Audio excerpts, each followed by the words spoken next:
So you want to own a 7-Eleven, buying into one of the most recognizable retail machines on earth.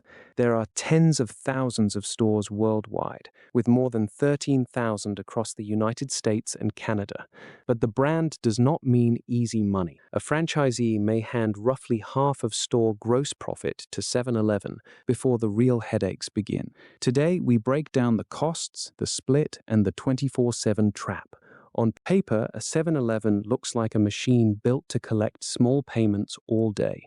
People come in for coffee before work, energy drinks after school, cigarettes, lottery tickets, hot food, phone chargers, and late-night snacks. The store wins because it saves time, and customers are willing to pay extra for that convenience. That constant traffic can create impressive sales numbers, but revenue is not owner income. Every sale has a cost attached: inventory, payroll, utilities, rent or occupancy charges, card fees, insurance, repairs, spoilage, theft, and the franchise split.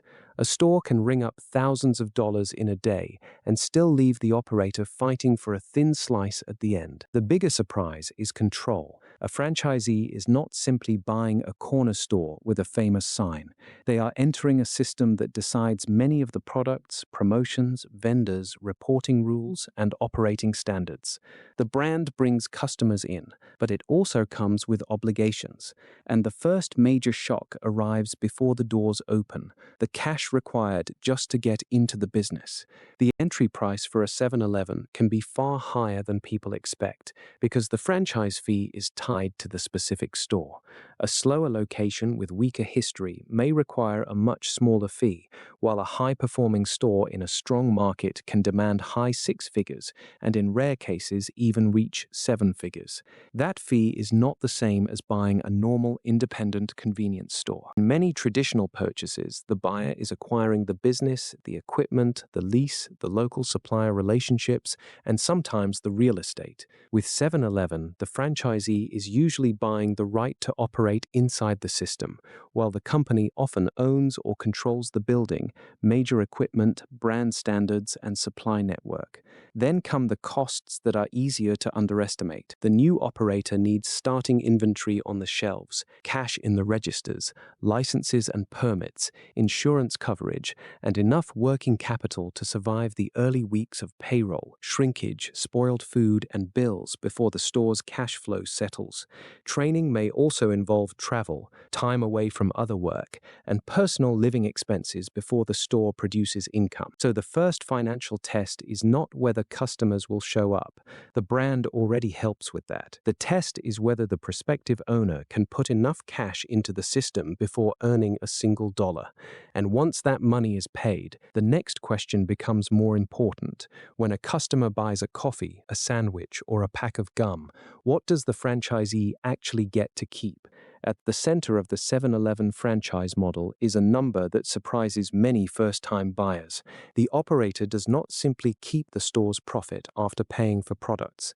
The key measure is gross profit. In plain terms, gross profit is what is left after the store sells an item and subtracts what that item cost to buy. If a drink sells for $2 and the store paid $1 for it, the gross profit is $1. That is before payroll, theft, spoilage, repairs, local problems, and the owner's time are fully felt.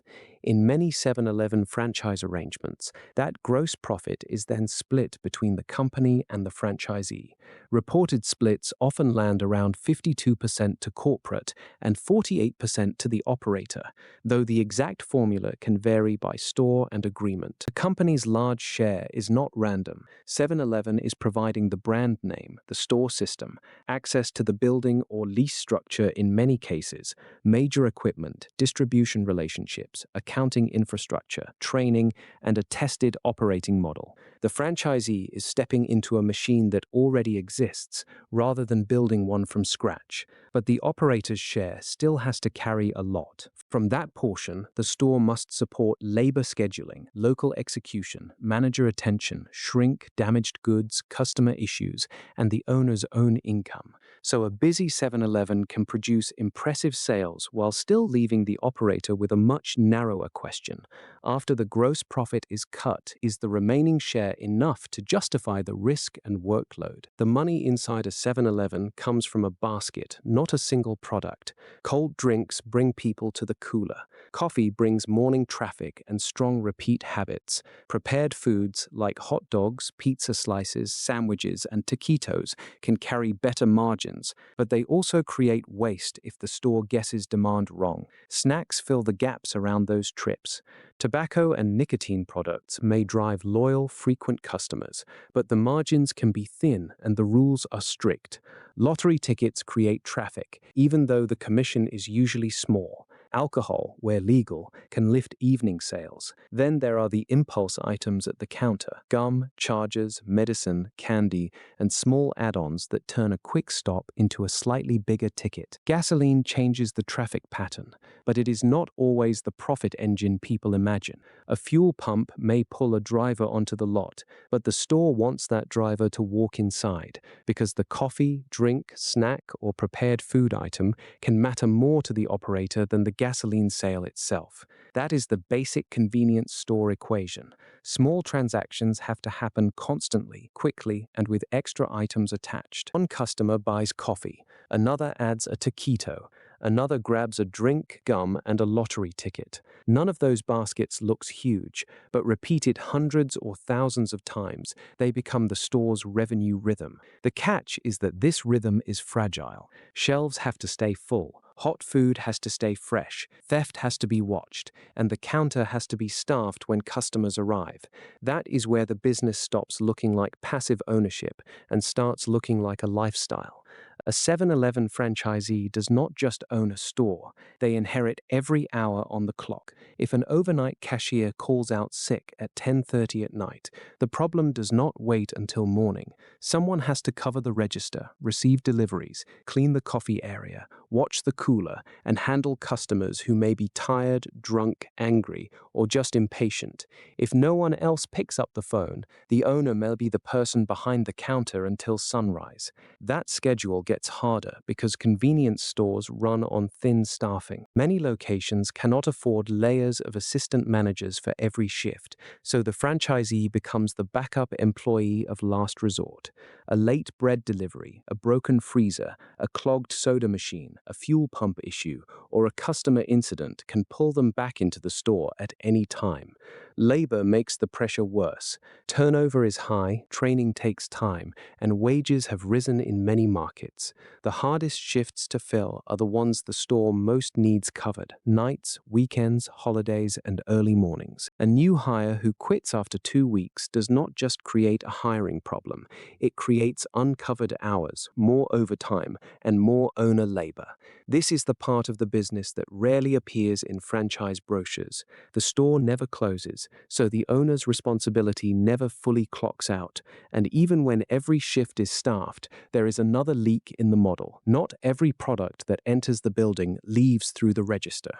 That leak is called shrink, and it is one of the quietest ways a convenience store loses money. Shrink is not just shoplifting. It includes employee theft, damaged packaging, expired sandwiches, spoiled dairy, miscounted inventory, pricing mistakes, and vendor errors on deliveries. A case of drinks entered wrong, a box of snacks that never gets checked in, or a tray of food that expires before lunch can all reduce the owner's profit before anyone notices. Convenience stores are especially exposed because the merchandise is small, easy to hide, and constantly moving.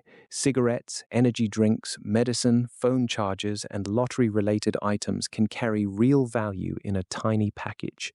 At the same time, customers flow in and out all day. Late-night shifts may have limited staff, and one cashier cannot watch the register, the aisles, the food area, and the doors at once. Then there is the control coming from the franchise system itself. The owner may have approved suppliers, required store layouts, mandatory promotions, product standards, display rules, and pricing guidance. Those rules help keep the brand consistent, but they also limit how much the franchisee can experiment with local products, change the floor plan, or respond to a specific neighborhood. This is the trade-off behind the model. The franchisee gets a proven system, national recognition, and operating support. In exchange, they give up much of the freedom people imagine when they hear the word owner. Owning a 7-Eleven means buying into brand power, supplier systems, and daily customer traffic, then paying for it with long hours, tight controls, labor pressure, and constant discipline.